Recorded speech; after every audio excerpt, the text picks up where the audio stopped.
नमस्कार मित्र मैत्रिणी, ऋतुजा होम व्लॉग मध्ये तुमचं सर्वांचं स्वागत करीत आहे। चला तर आज आपण बनवणार आहोत दाल बाटी कशी बनवायचं। त्यासाठी मी येथे 1 वाटी गव्हाचं पीठ चाळून घेतलेलं आहे, 2 चमच दही घेतलेले आहे आणि 1 वाटी रवा घेतलेला आहे। चला तर आता पाहू शकतो आपण दाल बाटी कशी बनवायची। त्यासाठी मी पहिलं डाळ धुवून घेते। आधी आपण डाळ शिजून घेऊ। डाळ स्वच्छ धुवून घ्यायची। डाळ स्वच्छ धुवून घेतलेली। आता याला मी कुकरला लावून घेणार आहोत। कुकरला लावून घ्यायचं, त्यानंतर त्याला शिट्ट्या हो 2-3 शिट्ट्या होतो शिजेपर्यंत ठेवून घ्यायची। आपली डाळ शिजेपर्यंत आपण याचा उंडा मळून घेणार आहे। त्यासाठी मी इथे हे टाकून घेते। त्यानंतर त्यामध्ये जिरे टाकून द्यायचे, थोडे जिरे आणि हळद पण टाकून द्यायची। आणि ओवा पण टाकायचा थोडा, आणि खायचा सोडा, याला बेकिंग सोडा पण म्हणू शकतात। आणि थोडं गरम करून तेल पण टाकून द्यायचं आणि याला थोडं पाणी घालून मळून घ्यायचं। हे आधी मिक्स करून घ्यायचं असं हाताने, आणि याला थोडं पाणी घालून मिक्स करून घ्यायचं। आपल्याला हा उंडा गच्च मळून घ्यायचा आहे। आपण जर हा उंडा जर नरम मोडला तर हे हाताला चिटकतो।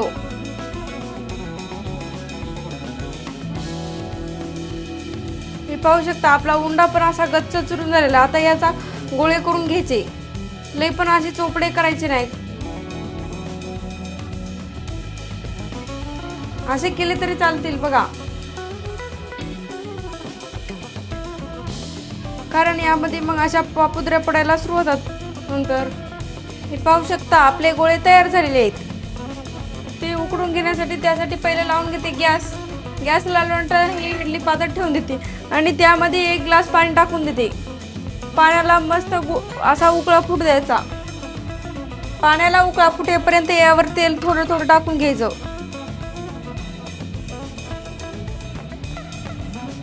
तेल टाकल्यानंतर आपली ही बाटी अशी ठेवून द्यायची यामध्ये।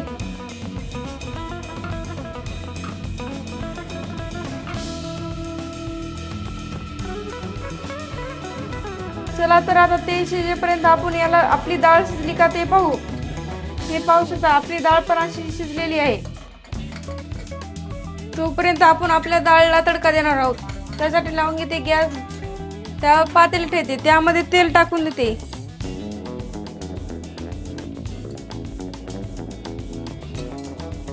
आपलं तेल पण गरम झालेलं आहे। आता त्यामध्ये टाकून देते मोहरी चांगली तडतडून देते। त्यानंतर त्यामध्ये टाकते जिरे, आणि त्यानंतर त्यामध्ये टाकते आलं लसणाची पेस्ट।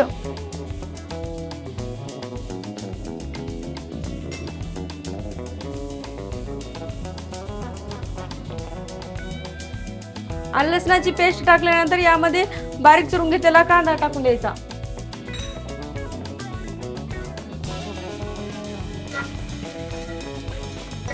कांदा लालसर होईपर्यंत भाजून घ्यायचा। त्यानंतर बारीक चिरलेले टोमॅटो पण टाकून द्यायचं।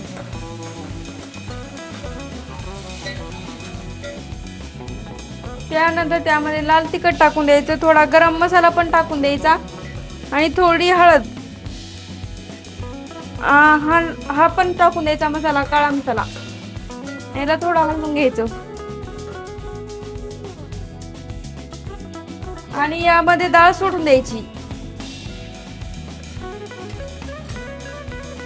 डाळीला आणि मसाल्याला मस्त परतू द्यायचं। त्यानंतर त्यामध्ये टाकायचं गरम किंवा कोमट पाणी टाकलं तरी चालतंय,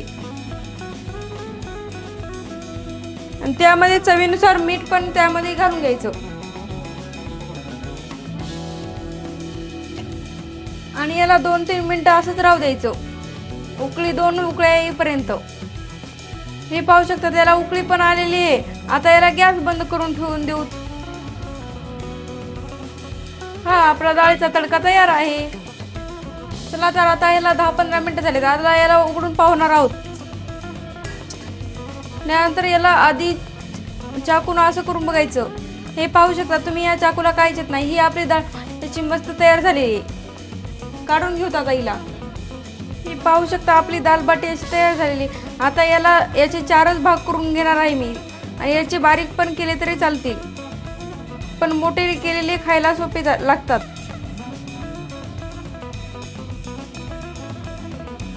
अशी खुसखुशीत तयार झालेली आहे.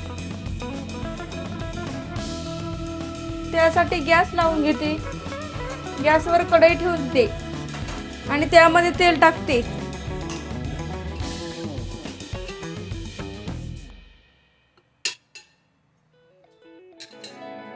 आणि या 2-3 मिनिटं या तेलाला गरम होऊ द्यायचे. हे पाहू शकता आपलं तेल पण गरम झालेलं आहे. आता यामध्ये सोडून देते दाल बाटी. आणि ही बाटी अशी मस्त लगे तळून घ्यायची.